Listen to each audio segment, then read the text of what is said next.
សម្ដេចបវរធិបតីហ៊ុនម៉ាណែតពិភាក្សាតាមទូរស័ព្ទជាមួយរដ្ឋមន្ត្រីការបរទេសអាមេរិកជំរុញឲ្យមានបទឈប់បាញ់ឲ្យបានឆាប់រហ័សសម្ដេចបវរធិបតីហ៊ុនម៉ាណែតនាយករដ្ឋមន្ត្រីនៅកម្ពុជាបានជួបពិភាក្សាតាមទូរស័ព្ទជាមួយលោក Marco Rubio រដ្ឋមន្ត្រីការបរទេសសហរដ្ឋអាមេរិកនាយប់ថ្ងៃទី25ខែធ្នូឆ្នាំ2025ដើម្បីពិភាក្សាអំពីការវិវត្តសភាពការតាមបណ្ដោយព្រំដែនកម្ពុជាថៃក្នុងគោលបំណងជំរុញឲ្យមានបទឈប់បាញ់ឲ្យបានឆាប់រហ័សនិងការអនុវត្តកិច្ចព្រមព្រៀងសន្តិភាពដើម្បីស្វែងរកសន្តិភាពយូរអង្វែងសម្រាប់កម្ពុជានិងថៃ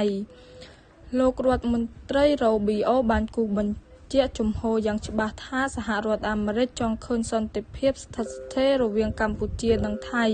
និងខិតខំជំរុញឲ្យមានបទឈប់បាញ់ឲ្យបានឆាប់តាមដែលអាចធ្វើទៅបានសម្ដេចបវរធិបតីបានបញ្ជាក់ជាថ្មីអំពីការប្រ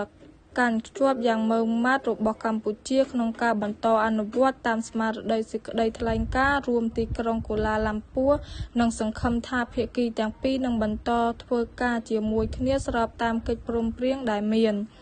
បើតាមសម្ដេចធិបតីកម្ពុជាបន្តរក្សាជំហរក្នុងការដោះស្រាយបញ្ហាព្រំដែនដោយសន្តិវិធីដោយអនុលោមតាមកិច្ចព្រមព្រៀងនិងយន្តការដែលឯកភាពគ្នានាពេលកន្លងមករួមទាំងសេចក្តីថ្លែងការណ៍រួមទីក្រុងកូឡាឡាំពួរដើម្បីដោះស្រាយបញ្ហាព្រំដែនកម្ពុជាថៃនិងកសាងសន្តិភាពយូរអង្វែងរវាងប្រទេសទាំងពីរ